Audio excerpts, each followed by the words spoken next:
Hello everyone, welcome back to my YouTube channel. എൻ്റെ YouTube channel ആദ്യമായിട്ട് കാണുകയാണെങ്കിൽ എൻ്റെ പേര് ജ്യോതി. ഞാൻ എറണാകുളം ഡിസ്ട്രിക്റ്റിലെ നോർത്ത് പറവൂർ എന്നുള്ള സ്ഥലത്താണ് എൻ്റെ വീട്. ഇപ്പോൾ ഞാൻ ജർമ്മനിയിലെ സ്റ്റുട്ട്ഗാർട്ടിലാണുള്ളത്. അപ്പോൾ കഴിഞ്ഞ ദിവസം ഞാനൊരു റീൽസ് പോസ്റ്റ് ചെയ്തിട്ടുണ്ടായിരുന്നു ഇൻസ്റ്റഗ്രാമിലും യൂട്യൂബിലും, എൻ്റെ ഫസ്റ്റ് ഡേ ഓഫ് വർക്കിനെ പറ്റിയിട്ട്. അപ്പോൾ എനിക്ക് കുറേ എൻക്വയറീസ് ആയിട്ട് മെസ്സേജസ് വന്നിട്ടുണ്ടായിരുന്നു. അപ്പം ഞാൻ ആദ്യം വിചാരിച്ചത് എല്ലാവർക്കും ഇൻഡിവിജ്വലി റിപ്ലൈ കൊടുക്കാൻ എനിക്ക് പറ്റുന്നതാണ്. പക്ഷേ ആക്ച്വലി അത് പോസിബിൾ ആയിട്ടുള്ള കാര്യമല്ലായിരുന്നു. ആദ്യം വന്ന കുറച്ച് മെസ്സേജസിനൊക്കെ ഞാൻ റിപ്ലൈ കൊടുക്കുമായിരുന്നു. പക്ഷേ പിന്നെയും പിന്നെയും എനിക്ക് വരുമ്പോൾ അത് കുറച്ച് ഡിഫിക്കൽട്ടായിട്ട് ഫീൽ ചെയ്തു. അപ്പോൾ ഞാൻ വിചാരിച്ചു ഒരു ലോങ് വീഡിയോ ആയിട്ട് തന്നെ ചെയ്യാം. അങ്ങനെയാണെന്നുണ്ടെങ്കിൽ നിങ്ങൾക്കൊക്കെ അത്യാവശ്യം വരുന്ന ഡൗട്ട്സൊക്കെ എനിക്ക് ക്ലിയർ ചെയ്യാൻ പറ്റും ഈ ഒരു വീഡിയോ കൂടെ എന്ന് ഞാൻ വിചാരിക്കുന്നു. അപ്പോൾ ഫസ്റ്റ് തന്നെ എൻ്റെ ഒരു ജേർണീനെ പറ്റിയിട്ട് പറഞ്ഞിട്ട് തുടങ്ങാം. 2023 ഞാൻ എൻ്റെ ബാച്ചിലേഴ്സ് കംപ്ലീറ്റ് ചെയ്യുന്നത്. ഞാൻ പഠിച്ചത് BSc മെഡിക്കൽ റേഡിയോളജിക്കൽ ടെക്നോളജിയാണ്, മലബാർ ക്യാൻസർ സെൻ്ററിൽ നിന്ന്, തലശ്ശേരി, കണ്ണൂർ. അങ്ങനെ 2023 ഞാൻ പാസ് ഔട്ട് ആവുന്നു. ഒരു 3 മന്ത്സിനുള്ളിൽ തന്നെ എൻ്റെ കല്യാണം കഴിയുന്നു.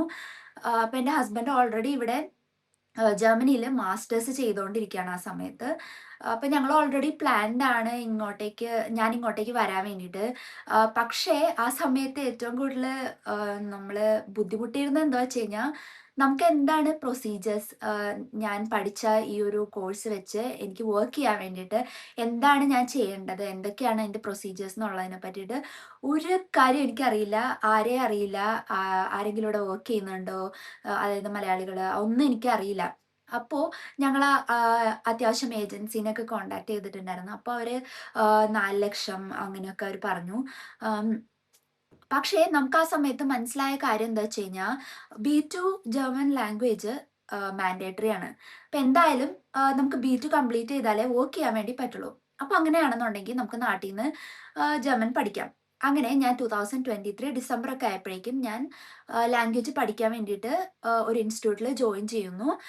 2024 ജൂലൈ ഒക്കെ ആയപ്പോഴേക്കും എൻ്റെ B2 കംപ്ലീറ്റ് ചെയ്യുന്നു. ഞാൻ ഓൾറെഡി എക്സാമിന് വേണ്ടിയിട്ടുള്ള ഡേറ്റ് നേരത്തെ എടുത്തു വെച്ചിട്ടുണ്ടായിരുന്നു. അപ്പോൾ ക്ലാസ് കഴിഞ്ഞ് ഒരു 4 to 5 ഡേയ്സിനുള്ളിൽ ഞാൻ B2ൻ്റെ എക്സാം എഴുതുന്നു. ഗൊയ്ത്താണ് ഞാൻ പഠിച്ചത്. ഞാൻ എക്സാം എഴുതിയത് ട്രിവാൻഡ്രം ഗോയത്തെ ഇൻസ്റ്റിറ്റ്യൂട്ടിലാണ്. അങ്ങനെ ആദ്യത്തെ അറ്റംപ്റ്റിൽ ഞാൻ 3 മൊഡ്യൂളാണ് പാസ്സാവുന്നത് 4 എണ്ണത്തില്. അതിൽ എനിക്ക് ലെയ്സൺ മാത്രം കിട്ടിയില്ല. അപ്പോൾ ആ ഒരു സമയത്ത് തന്നെ ഞാൻ സ്റ്റുഡൻറ് വിസയ്ക്കും അപ്ലൈ ചെയ്തിട്ടുണ്ടായിരുന്നു. എങ്ങനെയെങ്കിലും പെട്ടെന്ന് ഇങ്ങോട്ടേക്ക് വന്നു കഴിഞ്ഞിട്ട് ജോലി നോക്കുക എന്നായിരുന്നു ആ സമയത്ത് ഞങ്ങൾ വിചാരിച്ചിട്ടുണ്ടായിരുന്നത്. അങ്ങനെ എക്സാം കഴിഞ്ഞ് ഇരിക്കുമ്പോൾ തന്നെ എനിക്ക് സ്റ്റുഡൻറ് വിസയും വരുന്നു. അങ്ങനെ 2024 ഒക്ടോബർ ഒക്കെ ആയപ്പോഴേക്കും ഞാൻ ജർമ്മനിയിലേക്ക് എത്തുന്നു. ജർമ്മനിയിൽ എത്തിക്കഴിഞ്ഞിട്ടുള്ള കാര്യം പറയുകയാണെങ്കിൽ, ഞാൻ ഒരു മൊഡ്യൂൾ ലെഫ്റ്റ് ഉള്ളത് ലെയ്സൺ ഇവിടെ വന്നിട്ട് എഴുതിയെടുക്കുന്നു. എഴുതിയെടുത്തു കഴിഞ്ഞ് ഞങ്ങൾ അത്യാവശ്യം ഹോസ്പിറ്റൽസ്, ക്ലിനിക്സ്, പിന്നെ വെബ്സൈറ്റിലോട്ടൊക്കെ കയറിയിട്ട് അത്യാവശ്യം പൊസിഷൻസിനൊക്കെ അപ്ലൈ ചെയ്യാൻ തുടങ്ങി.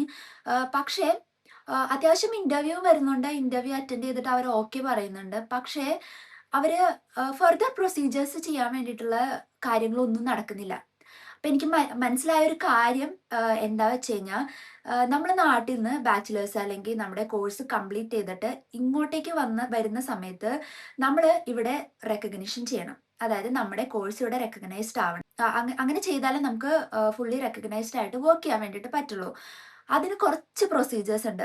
നമുക്ക് ഡോക്യുമെന്റ്സ് സബ്മിറ്റ് ചെയ്യണം, എക്സാം ഉണ്ടാവും, അല്ലെങ്കിൽ ഒരു അഡാപ്റ്റേഷൻ കോഴ്സ് പോലെ ഉണ്ടാവും. അപ്പോൾ ഇതൊക്കെ കംപ്ലീറ്റ് ചെയ്യണമെന്നുണ്ടെങ്കിൽ കുറച്ച് ഡ്യൂറേഷൻ ഉണ്ട്, കുറച്ച് മെനക്കെട്ടുള്ള ഒരു പണിയും കൂടെയാണ്. അത് ഹോസ്പിറ്റൽസ് ചെയ്യാൻ വേണ്ടിയിട്ട് തയ്യാറാവാത്തത് കൊണ്ടാണോ, അല്ലെങ്കിൽ അവർക്ക് ഹാൻഡിൽ ചെയ്യാൻ ബുദ്ധിമുട്ടായതുകൊണ്ടാണോ എന്നെനിക്കറിയില്ല. എടുക്കാൻ വേണ്ടിയിട്ടൊരു ബുദ്ധിമുട്ട് പോലെ കാണിച്ചു. അത് എൻ്റെ കാര്യത്തിലാണ്. വേറെ ആർക്കെങ്കിലും വേറെ രീതിയിൽ അല്ലെങ്കിൽ ഹോസ്പിറ്റലിൽ ഡയറക്റ്റ് എടുത്ത് ചെയ്യുന്നുണ്ടാവും. പക്ഷേ എൻ്റെ കാര്യത്തിൽ അത് നേരെ തിരിച്ചായിരുന്നു. അങ്ങനെ ഞാൻ ഇവിടെ എത്തിക്കഴിഞ്ഞ് ഈ ഒരു സിറ്റുവേഷൻ ആയി കഴിഞ്ഞപ്പോൾ ഞാൻ പിന്നെയും ഏജൻസീസൊക്കെ തപ്പാൻ തുടങ്ങി. നാട്ടിൽ നിന്നായാലും ഇവിടുത്തെ ആയാലും ഏജൻസീസൊക്കെ നോക്കാൻ തുടങ്ങി. അങ്ങനെ ഒരു ദിവസമാണ് എൻ്റെ ഫ്രണ്ട് എനിക്ക് ഇങ്ങനെ ഒരു ഏജൻസീനെ പറ്റിയിട്ട് എനിക്ക് ഇൻസ്റ്റാഗ്രാമിൽ ഒരു പോസ്റ്റ് അയച്ചു തരാണ്. അങ്ങനെ ഞാൻ അവരെ കോണ്ടാക്ട് ചെയ്തു. ഞാനൊരു കാര്യം പറയാം, ഇതൊരു പ്രൊമോഷനായിട്ട് ഞാൻ ചെയ്യുന്ന വീഡിയോ അല്ല. എൻ്റെ ലൈഫില് എൻ്റെ ആ ഒരു സിറ്റുവേഷനിൽ ഉണ്ടായ കാര്യങ്ങളാണ് ഞാനിപ്പോൾ പറയുന്നത്. അത് ഒരാളും പറഞ്ഞിട്ട് ഞാൻ ചെയ്യുന്നതല്ല. അപ്പോൾ അങ്ങനെ എൻ്റെ ഫ്രണ്ട് എനിക്ക് ഒരു ഏജൻസിൻ്റെ കാര്യം എനിക്ക് അയച്ചു തരുന്നു. ഞാൻ അവരെ കോൺടാക്ട് ചെയ്യുന്നു. ആ ഒരു ഏജൻസി എബ്രൈറ്റ് ഫോർച്യൂൺ അക്കാദമി എന്നാണ് അവരുടെ പേര്. അങ്ങനെ ഞാൻ അവരെ കോൺടാക്ട് ചെയ്ത് അവരെന്നോട് പറഞ്ഞു ഒരു എംപ്ലോയർ ഇന്റർവ്യൂ പോലെ ഉണ്ടാവും. കാരണം എനിക്ക് B2 ലെവൽ സർട്ടിഫിക്കറ്റ് ഉണ്ടെങ്കിലും അവർക്കറിയില്ല ഞാൻ എന്തോരം ജർമ്മൻ സംസാരിക്കും, എന്താണ് എൻ്റെ ലാംഗ്വേജ് ലെവൽ എന്നൊന്നും അവർക്കറിയില്ല. അപ്പൊ അതൊക്കെ ടെസ്റ്റ് ചെയ്യാൻ വേണ്ടിയിട്ടാണ് എനിക്ക് എംപ്ലോയർ ആയിട്ട് ഒരു ഇന്റർവ്യൂ പോലെ ഉണ്ടായിരുന്നത്. അങ്ങനെ ഞാൻ ഇന്റർവ്യൂ അറ്റൻഡ് ചെയ്യുന്നു. അപ്പോൾ അവർ ഓക്കെ പറയുന്നു. ഓക്കെ, അങ്ങനെ ഫർദർ പ്രൊസീജിയേഴ്സിലേക്ക് കടക്കും. അങ്ങനെയാണ് ഈ ഒരു ഏജൻസി വഴിയാണ് എനിക്ക് ഈ ഒരു ജോലി കിട്ടിയത്. പിന്നെ എനിക്ക് ഏറ്റവും കൂടുതൽ വരുന്ന ഒരു ചോദ്യമാണ്, ലാംഗ്വേജ് B2 വേണോ, B1 മതിയോ, അല്ലെങ്കിൽ B2 കുറച്ച് 2 മൊഡ്യൂളൊക്കെ മതിയോ വർക്ക് ചെയ്യാൻ വേണ്ടിയിട്ടെന്നാണ്. ഞാനൊരു കാര്യം പറയാം, B2 ലെവൽ ലാംഗ്വേജ് മാൻഡേറ്ററി ആണ്, വളരെ ഇമ്പോർട്ടൻ്റ് ആണ്. സർട്ടിഫിക്കറ്റ് കൊണ്ട് മാത്രം ഇപ്പോൾ B2 ലെവല് നമ്മൾ എന്തെങ്കിലുമൊക്കെ കാണാപ്പാഠം പഠിച്ച് അല്ലെങ്കിൽ എന്തെങ്കിലുമൊക്കെ ജസ്റ്റ് പാസ്സായി വന്നിട്ട് കാര്യമുണ്ടോ ചോദിച്ചാൽ ഇല്ല. നമ്മൾക്ക് ഡെയിലി യൂസ് ചെയ്യേണ്ടതാണ്, നമുക്ക് കോൺവെർസേഷനിൽ ആവശ്യമുള്ളതാണ് ജർമ്മൻ ലാംഗ്വേജ്. അത് വളരെ ഇമ്പോർട്ടൻ്റ് ആണ്. നമ്മൾ എക്സാം എഴുതി പാസ്സാവാൻ വേണ്ടിയിട്ട് മാത്രം പഠിക്കാതെ നമ്മൾക്ക് സംസാരിക്കാനായിട്ട് പറ്റുന്ന രീതിയിൽ നമ്മൾ കൊണ്ടുവരാം നമ്മുടെ ജർമ്മനെ. പിന്നെ എനിക്ക് വന്ന ക്വസ്റ്റ്യൻ ആണ് റെക്കഗ്നിഷൻ പ്രോസസ്സ് എങ്ങനെയാണെന്ന്. അപ്പോൾ അത് ഞാൻ കുറച്ച് ഡീറ്റെയിൽ ആയിട്ട് ഞാൻ പറഞ്ഞുതരാം. എൻ്റെ കാര്യത്തിലുണ്ടായിരുന്നത്, ഫസ്റ്റ് ഞാൻ പറഞ്ഞ പോലെ എനിക്ക് എംപ്ലോയറായിട്ട് ഒരു ഇൻ്റർവ്യൂ ഉണ്ടായിരുന്നു. അത് ആ ഏജൻസി വഴിയുള്ള ഒരു ഇൻ്റർവ്യൂ ആയിരുന്നു. പക്ഷെ അത് എൻ്റെ ഒരു ജർമ്മൻ ലാംഗ്വേജ് ലെവല് മനസ്സിലാക്കാൻ വേണ്ടിയിട്ടായിരുന്നു. ആ ലാംഗ്വേജ് ഇൻ്റർവ്യൂ കഴിഞ്ഞ് കഴിഞ്ഞപ്പോൾ എൻ്റെ ഡോക്യുമെൻറ്റ്സ് ട്രാൻസ്ലേറ്റ് ചെയ്തത്, ഡോക്യുമെൻറ്റ്സ് എന്തൊക്കെയാ വെച്ച് കഴിഞ്ഞാൽ എൻ്റെ കംപ്ലീറ്റഡ് ഡിഗ്രി സർട്ടിഫിക്കറ്റ്, ട്രാൻസ്ക്രിപ്റ്റ്, പിന്നെ എൻ്റെ സബ്ജക്റ്റ് വൈസ് ഉള്ള മാർക്ക് ഷീറ്റ്സ്, പിന്നെ ബർത്ത് സർട്ടിഫിക്കറ്റ്, ഇതൊക്കെ ആണ് സബ്മിറ്റ് ചെയ്തത്.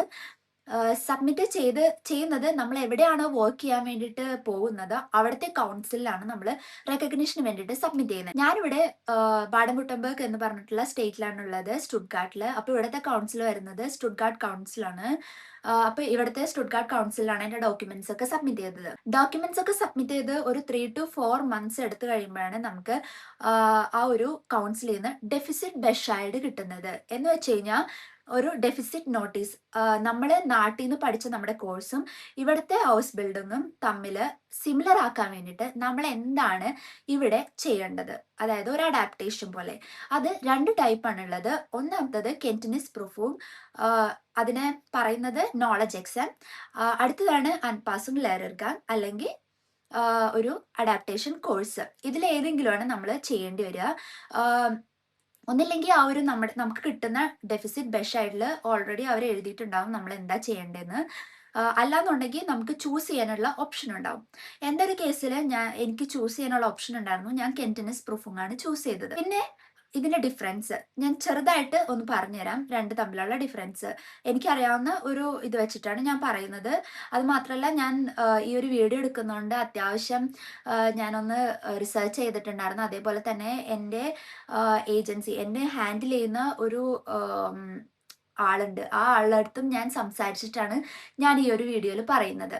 കെന്റിനിസ് പ്രൂഫും എന്ന് പറഞ്ഞു കഴിഞ്ഞാൽ ഒരു നോളജ് എക്സാം ആണ്. നമ്മൾ പഠിച്ചത് ജർമ്മൻ ലാംഗ്വേജിൽ നമുക്കൊരു മ്യൂൺലിഷെ പ്രൂഫും ഒരു പ്രാക്ടീഷെ പ്രൂഫും ഉണ്ടാവും. അതായത് വൈവ പ്ലസ് പ്രാക്ടിക്കൽ ഉണ്ടാവും. അത് പാസ്സായി കഴിഞ്ഞാൽ നമുക്ക് രജിസ്റ്റേർഡ് റേഡിയോഗ്രാഫറായിട്ട് വർക്ക് ചെയ്യാൻ പറ്റും. രണ്ടാമതാണ് അൻപാസും ലെയർഗാൻ. അൻപാസും ലെയർഗാൻ എന്ന് പറയുന്നത് ഒരു അഡാപ്റ്റേഷൻ കോഴ്സാണ്. അത് കംപ്ലീറ്റ് ചെയ്യണം. അതിൻ്റെ ഒരു ഡിസഡ്വാൻറ്റേജ് എന്ന് പറഞ്ഞു കഴിഞ്ഞാൽ കുറച്ച് ഡ്യൂറേഷൻ കൂടുതലായിരിക്കും. അതായത് നമുക്ക് പറയാൻ പറ്റില്ല ഒരു 2 to 3 months നമുക്ക് അഡാപ്റ്റേഷൻ കോഴ്സ് കംപ്ലീറ്റ് ചെയ്യാൻ പറ്റുന്നു. അത് കുറച്ച് ഡ്യൂറേഷൻ കൂടുതലായിരിക്കും. ബട്ട് കെന്റിനിസ് പ്രൂഫും ആണെങ്കിൽ കുറച്ച് ടഫ് ആയിരിക്കും കമ്പയറിംഗ് ടു അൻപാസും ലെയർഗാൻ. പക്ഷേ നമുക്ക് ഈ ഒരു ഡ്യൂറേഷൻ ഉള്ളത് ഇല്ലാതാവും. അങ്ങനെ നമ്മൾ കൗൺസിലിൽ സബ്മിറ്റ് ചെയ്ത് കഴിഞ്ഞാൽ അടുത്ത പ്രോസസ് എന്ന് പറയുന്നത് നമുക്ക് എംപ്ലോയർ ആയിട്ടുള്ള ഒരു ഇന്റർവ്യൂ ആയിരിക്കും. അതായത് നമ്മുടെ ഹോസ്പിറ്റലിൽ നിന്നുള്ള ഒരു ഇന്റർവ്യൂ. അത് നമ്മൾ പാസ്സാവണം. പാസ്സായി കഴിഞ്ഞ് കഴിഞ്ഞാൽ നമുക്ക് ആ ഒരു ഹോസ്പിറ്റലിൽ വർക്ക് ചെയ്യാൻ പറ്റും. നമ്മൾ ഈ ഒരു അനർക്കനും അല്ലെങ്കിൽ ഒരു റെക്കഗ്നിഷൻ പ്രോസസ്സ് ചെയ്യുന്ന സമയത്ത് നമ്മൾ അസിസ്റ്റന്റ് ആയിട്ടായിരിക്കും വർക്ക് ചെയ്യുക. എൻ്റെ പൊസിഷന്റെ പേര് എന്ന് പറയുന്നത് MTRA ഇൻ അനർക്കനും ആണ്. അതായത് റെക്കഗ്നിഷൻ പ്രോസസ്സിലുള്ള റേഡിയോഗ്രാഫർ അസിസ്റ്റന്റ്. അങ്ങനെ നമ്മൾ ആ ഹോസ്പിറ്റലിൽ അസിസ്റ്റന്റ് ആയിട്ട് വർക്ക് ചെയ്ത് നമ്മുടെ ആ ഒരു ഈവൻ നോളജ് എക്സാം അല്ലെങ്കിൽ ഒരു അഡാപ്റ്റേഷൻ കോഴ്സ് കംപ്ലീറ്റ് ചെയ്ത് നമ്മൾക്ക് രജിസ്റ്റേർഡ് റേഡിയോഗ്രാഫർ ആയിട്ട് വർക്ക് ചെയ്യാൻ പറ്റും. പിന്നെ വന്ന എനിക്കൊരു ക്വസ്റ്റ്യൻ ആണ്, ഈസ് എക്സ്പീരിയൻസ് മാൻഡേറ്ററി എന്നുള്ളത്. എക്സ്പീരിയൻസ് മാൻഡേറ്ററി ആണോ ചോദിച്ചു കഴിഞ്ഞാൽ അത് മാൻഡേറ്ററി അല്ല. പക്ഷേ ഇവിടെ ജർമ്മനിയിൽ നമുക്ക് ഈ ഒരു റേഡിയോഗ്രാഫർ എന്നുള്ള പൊസിഷനിലേക്ക് ഉള്ള സീറ്റ്സ് വളരെ കുറവാണ്. അതായത് നമ്മൾ എബ്രോഡിൽ നിന്ന് വന്നിട്ട് ഇവിടെ റെക്കഗ്നിഷൻ ചെയ്യാനുള്ള സീറ്റ് എൻ്റെ അറിവിൽ വളരെ കുറവാണ് കമ്പയറിങ് ടു നഴ്സിംഗ്. അപ്പോൾ കൂടുതൽ മുൻഗണന വരിക കുറച്ചും കൂടെ എക്സ്പീരിയൻസ്ഡ് ആയിട്ടുള്ള ആൾക്കാർ, കുറച്ചും കൂടെ ലാംഗ്വേജ് നോളജ് ഉള്ള ആൾക്കാർ, അങ്ങനെയൊക്കെ സോർട്ട് ചെയ്തിട്ടായിരിക്കും വരുന്നുണ്ടാവുക. അപ്പോൾ മാൻഡേറ്ററി ആണോ ചോദിച്ചാൽ അല്ല, പക്ഷേ നീഡഡ് ആണ്. അതാണ് എക്സ്പീരിയൻസ് വേണോ എന്നുള്ള ക്വസ്റ്റിനുള്ള ആൻസർ. പിന്നെ എനിക്ക് വന്ന ക്വസ്റ്റ്യൻ ആണ്, നാട്ടിൽ നിന്ന് ജോബ് വിസ എടുത്തിട്ട് വരുന്നതാണോ നല്ലത്, അല്ലെങ്കിൽ ഇവിടെ വേറെ ഏതെങ്കിലും ഒരു വിസ എടുത്ത് വന്നിട്ട് നമ്മൾക്ക് ജോലി തപ്പുന്നതാണോ നല്ലതെന്ന്. എൻ്റെ ഒരു അഭിപ്രായത്തില് എൻ്റെ ഒരു അനുഭവത്തിൽ നിന്നും എനിക്ക് മനസ്സിലായത്, നാട്ടിൽ നിന്ന് ഈ ഒരു അനർക്കനുങ്ങിന്റെ ബെഷായഡും എംപ്ലോയർ ആയിട്ടുള്ള ഇന്റർവ്യൂവും എല്ലാം കഴിഞ്ഞിട്ട് വരുന്നതാണ്. കാരണം നമ്മളിവിടെ വന്നു കഴിഞ്ഞാലും നമുക്ക് അത്യാവശ്യം എക്സ്പെൻസീവ് ആണ് ഇവിടെ നിൽക്കുക എന്നുള്ളത്. നമുക്ക് ഇപ്പോൾ ഒരു സ്റ്റുഡന്റ് വിസ, ഇപ്പം എൻ്റെ പോലെ ഒരു സ്റ്റുഡന്റ് വിസ എടുത്ത് വന്നു കഴിഞ്ഞാൽ നമ്മൾ ബ്ലോക്ക്ഡ് അക്കൗണ്ട് കാണിക്കണം. ഇവിടെ ബ്ലോക്ക്ഡ് അക്കൗണ്ട് കഴിയുന്നവരെ നമുക്ക് ബ്ലോക്ക്ഡ് അക്കൗണ്ട് ഉണ്ട്, ഓക്കെ ശരിയാണ്. പക്ഷെ അത് കഴിഞ്ഞു കഴിഞ്ഞാൽ നമ്മുടെ ഡെയിലി അല്ലെങ്കിൽ മന്ത്ലി എക്സ്പെൻസ് കവർ ചെയ്യാൻ നമ്മൾ ഈവൻ ഒരു പാർട്ട് ടൈമിനോ ഒരു മിനി ജോബിനോ എന്തെങ്കിലും നമ്മൾക്ക് പോകേണ്ടി വരും. അപ്പം നമുക്ക് നമ്മൾ ഉദ്ദേശിക്കുന്ന കാര്യം നടക്കുക എന്നുള്ളത് നമുക്ക് പെട്ടെന്ന് ചെയ്യാൻ പറ്റാത്ത ഒരു കാര്യമായിട്ട് മാറിപ്പോകും. അതുകൊണ്ട് എൻ്റെ ഒരു അഭിപ്രായത്തിൽ നാട്ടിൽ നിന്ന് തന്നെ ജോബ് വിസ അല്ലെങ്കിൽ ഈ ഒരു റെക്കഗ്നിഷൻ ചെയ്യാൻ വേണ്ടിയിട്ടുള്ള വിസ എടുത്ത് വരുന്നതാണ് ഏറ്റവും നല്ലത്. പിന്നെ എനിക്ക് വന്നൊരു ക്വസ്റ്റ്യൻ ആണ്, ഹൗസ് ബിൽഡിംഗ് ഇൻ റേഡിയോളജി എങ്ങനെയാണ് ഇവിടുത്തെ പൊസിഷൻസ് എന്നൊക്കെ.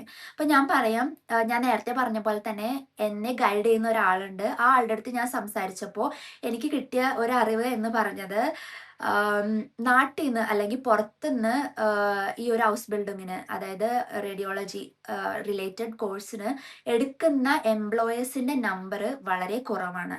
ഇവിടെ ജർമ്മനിയിൽ ഉള്ള ആൾക്കാർ തന്നെ ഹൗസ് ബിൽഡിംഗ് പഠിക്കാൻ വേണ്ടി ഈ ഒരു റേഡിയോളജിയിൽ തന്നെ ഹൗസ് ബിൽഡിംഗ് ചെയ്യാനായിട്ട് അത്യാവശ്യം ആൾക്കാരുണ്ട്.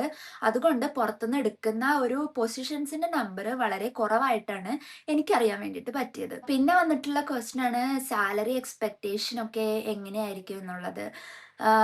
ഒരു അസിസ്റ്റന്റ് ആയിട്ട് വർക്ക് ചെയ്യുന്ന സമയത്ത് നമുക്ക് ഏകദേശം ഒരു 2500 to 3000 ലെവല് നമുക്ക് ബ്രൂട്ടോ, അതായത് ടാക്സ് ഒക്കെ കഴിയുന്നേക്ക് മുന്നേ നമുക്ക് നെറ്റ് സാലറി ഒരു അത്രയും പ്രതീക്ഷിക്കാം. പക്ഷെ അത് വേരി ചെയ്യും, ഓരോ സ്റ്റേറ്റിൽ ഡിഫറെൻ്റ് ആയിരിക്കും. ഇൻ കേസ് ഷിഫ്റ്റിൽ ഒക്കെ വ്യത്യാസമുണ്ട്. നമുക്ക് വീക്കെൻഡ്സ് വർക്ക് ചെയ്യേണ്ടി വരുന്നുണ്ടെങ്കിൽ, അല്ലെങ്കിൽ നൈറ്റ് വർക്ക് ചെയ്യുന്നുണ്ടെങ്കിൽ, ഹോളിഡേയ്സ് വർക്ക് ചെയ്യുന്നുണ്ടെങ്കിൽ, അങ്ങനെയൊക്കെ വെച്ചിട്ട് നമുക്ക് ഈ ഒരു സാലറിയിൽ ഡിഫറൻസ് ഉണ്ടാവും. പിന്നെ നമ്മൾ ആഫ്റ്റർ റെക്കഗ്നൈസ്ഡ് ആയി കഴിഞ്ഞ് കഴിഞ്ഞാൽ നമുക്ക് ഏകദേശം ഇവിടെ നേഴ്സസ് വർക്ക് ചെയ്യുന്ന ഒരു ലെവൽ ഓഫ് സാലറി തന്നെ നമുക്കുണ്ട്. ഏകദേശം ഒരു 3500 to 4000 ഇടയിലൊക്കെ നമുക്ക് സാലറി കിട്ടും. പിന്നെ വന്നതാണ് ക്വസ്റ്റ്യൻ, ഇവിടുത്തെ വർക്ക് കൾച്ചർ എങ്ങനെയുണ്ടെന്ന്. എനിക്ക് മനസ്സിലായത്, നമുക്ക് ഒരുപാട് അങ്ങനെ സ്ട്രെസ്സോ അല്ലെങ്കിൽ നമുക്ക് എല്ലാം പെട്ടെന്ന് ചെയ്യണം, ഭയങ്കര ഹറിബറി ആവണം, അങ്ങനത്തെ ഒരു ലെവൽ ഓഫ് ഇല്ല. പിന്നെ എല്ലാ ജോലിക്കും അതിൻ്റെതായ റെസ്പെക്റ്റ് ഉണ്ട്. എല്ലാവരും അതിൻ്റെതായ റെസ്പെക്റ്റിലാണ് നിൽക്കുന്നത്. കൊളീഗ്സ് തമ്മിലുള്ളതും അങ്ങനെയൊക്കെ തന്നെയാണ്. എനിക്ക് അതുകൊണ്ട് ജർമ്മനിയിലുള്ള ഒരു വർക്കിംഗ് കൾച്ചർ വളരെ നന്നായിട്ടായിട്ടാണ് തോന്നിയിട്ടുള്ളത്. പിന്നെ ചോദിച്ചിട്ടുള്ള കാര്യമാണ് ഷിഫ്റ്റിന്റെ കാര്യം. എൻ്റെ ഹോസ്പിറ്റലിൽ ഞാനിപ്പോൾ വർക്ക് ചെയ്യുന്നത് റെക്കഗ്നിഷനിലായതുകൊണ്ട് എനിക്ക് ഒരു നോർമൽ ഡീൻസ്റ്റ് മാത്രമേ ഉള്ളൂ, ഒരു നോർമൽ ഷിഫ്റ്റ് മാത്രമേ ഉള്ളൂ, 7:30 to 3:30.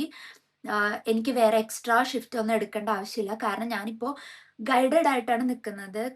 കാരണം ഉം. എനിക്ക് ഫുള്ളി റെക്കഗ്നിഷൻ കിട്ടുന്നവരെയും എന്നെ ഒരാളുടെ ഗൈഡൻസിലായിരിക്കും ഞാൻ വർക്ക് ചെയ്യുന്നുണ്ടാവുക. അതുകൊണ്ട് എനിക്ക് ഒറ്റ ഷിഫ്റ്റ് മാത്രമേ എൻ്റെ ഹോസ്പിറ്റലിൽ നിന്ന് ഇപ്പോൾ ഉള്ളൂ. പിന്നെ വന്ന ക്വസ്റ്റ്യൻ ആണ് എംപ്ലോയറെ എങ്ങനെ കണ്ടുപിടിക്കുക എന്നുള്ളത്.